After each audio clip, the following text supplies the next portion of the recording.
Okay, what is going on there, everybody? This is your boy Juggernaut 097, and I am back here with another episode of Juggernaut Retro Reviews, and this is episode number 16 of Juggernaut Retro Reviews, and I am continuing my reviews of Survivor Series, and we're going to be reviewing Survivor Series 1992.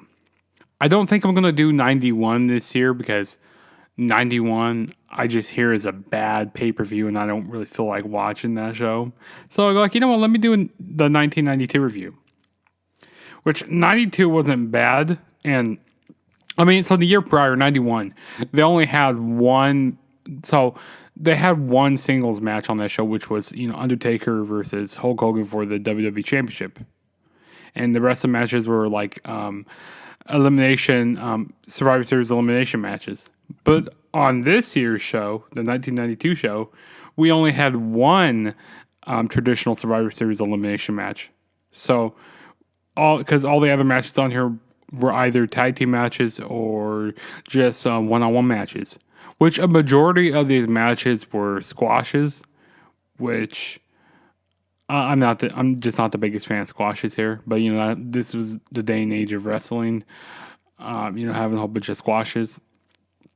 But nonetheless, let's go ahead and get started with this review. So the first match the show got kicked off with was a tag team match. We had the head shrinkers versus the high energy. So we had Fatu and Samu, if I'm pronouncing his name right, going up against Coco Beware and Owen Hart, which Coco Beware and Owen Hart just recently debuted, came in as a tag team together.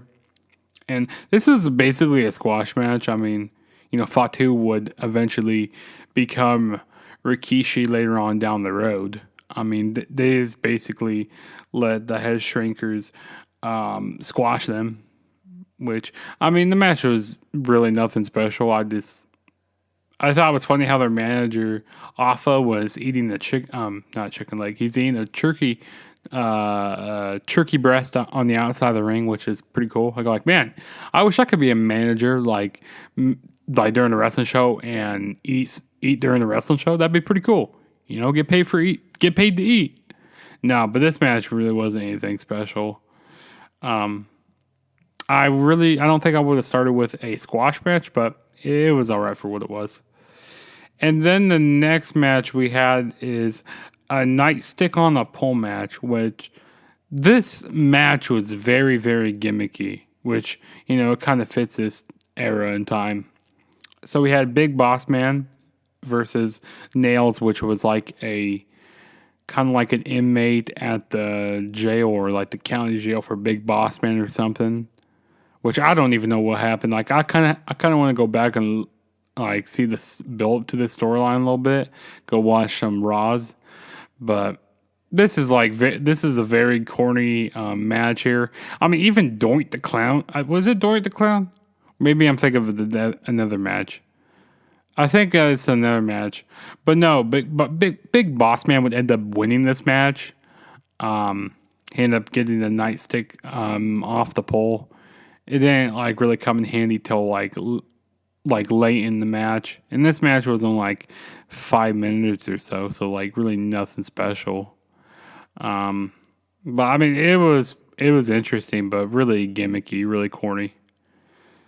And then next match we had was Tatanka versus the model Rick Mortel.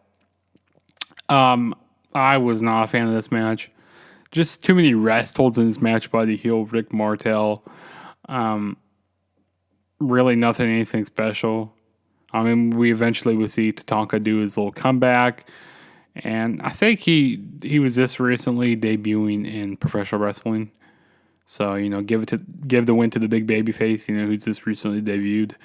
But yeah, I was really not a fan of this. Too many wrestles, too slow of a match for me, in my opinion. I think this is where Doink the Clown came out during the match. And he came out. I was just way too distracted with Doink the Clown making balloons for kids in the crowd. Like, I didn't understand why Doink the Clown was even coming out. I thought it was funny, but That's probably the best thing that happened in this match was Doink the Clown. But yeah. And then the next match we had was another tag team match. It wasn't a elimination match. We had the team of Mr. Perfect and Randy Savage versus Razor Ramon and Ric Flair. I actually really like this match here. I mean, I don't like the ending, how it ended by disqualification. But I like the storyline behind this, how Mr. Perfect, he was breaking off from Ric Flair a little bit, and he was also breaking off from Bobby the Brain Heenan, which Bobby the Brain Heenan was on commentary here, and basically saying that Bobby the Brain Heenan has been kind of holding him back, and he wants to become his really own person. And of course, Randy Savage didn't have a partner, and Randy Savage didn't know if he could trust Mr. Perfect. And even Mr. Perfect tried to walk out halfway during the match. He was like, no, I don't need this. I don't need to be in this match. I'm just going to walk out on him, because we didn't know where the loyalties lied at with these two guys. They didn't really trust each other. And also, Razor Ramon was just newly debuting, so he got thrown into a big marquee match, tagging up with Ric Flair, going against Randy Savage and Mr. Perfect, So that's a great way to get him on the map, Razor Ramon. Put him out there, to be a new face in the going into the future of WWF at the time. And also, you can continue. I also like how they were continuing this feud a little bit, with Ric Flair and Randy Savage. I understand why they made it a DQ, to continue these feuds, with Mr. Perfect and Ric Flair and Randy Savage and Ric Flair. I mean, Razor Ramon, he was just there. But nonetheless, it was a good match. I enjoyed it, and up until the disqualification happened. Yeah, it was fine. I enjoyed it. But the winners of the match were Mr. Perfect and Randy Savage. And then the next match we had was Yokozuna with Mr. Fuji versus Virgil. This was another squash match on the show. Yokozuna he just recently debuted also around this time. And, why not, give him a win on his first ever pay-per-view. Yokozuna basically just sat on him and won this match. Yeah, this match was bad. And then the next match we had was a 4-on-4 elimination Survivor Series match. We had the Nasty Boys. We had the Nasty Boys and the Natural Disasters going up against Money Inc. and Beverly Brothers. I thought this was a fun match. I enjoyed it. I didn't think the match. I thought they could have extended. Maybe have partners for Mr. Perfect and Randy Savage, rather than having this be the Survivor Series match, because I didn't really think it was anything special. I don't remember much from this match, but I think they should have had the heels win this match, had like Teddy DiBiase's team win. But either way, I mean, it was decent. It was what it was. I also like how if one person got eliminated from this match, then your team will go. So say if one of the Nasty Boys got eliminated, then the Nasty Boys, both of them will be gone. So I like how they did that. But either way, I mean, it was all right. The sole survivors for the match were the Nasty Boys. Yeah, those were the sole survivors in the match. And then next match we had was a coffin match. We had The Undertaker with Paul Bearer versus Kamala. Yeah, two big men here. This wasn't very good. But, we had Kamala basically running away from Undertaker during the whole match. I thought it was very interesting how Undertaker, he had the pin Kamala, so he gave him the tombstone, gave him the one, then got the 1, 2, 3, and then he put him in the coffin. I thought you just put him in the coffin and just win the match, close the coffin and win. But no, you had to pin him and then put him in the coffin, which I think was different. Maybe it's different from a casket match. I don't know, but I mean, the right guy won here. Undertaker won, and this will continue his legacy with the Survivor Series throughout the years. But it was an alright match. Nothing special though. two big men. Yeah, didn't go so great. And then next we had was the main event. It was it was for the WWF World Heavyweight Championship. We had Bret Hart defending the title against Shawn Michaels, which he was the Intercontinental Champion, which champion versus champion, but Shawn Michaels' title was not on the line here. This was a very, very good match. This was about 26-minute long match.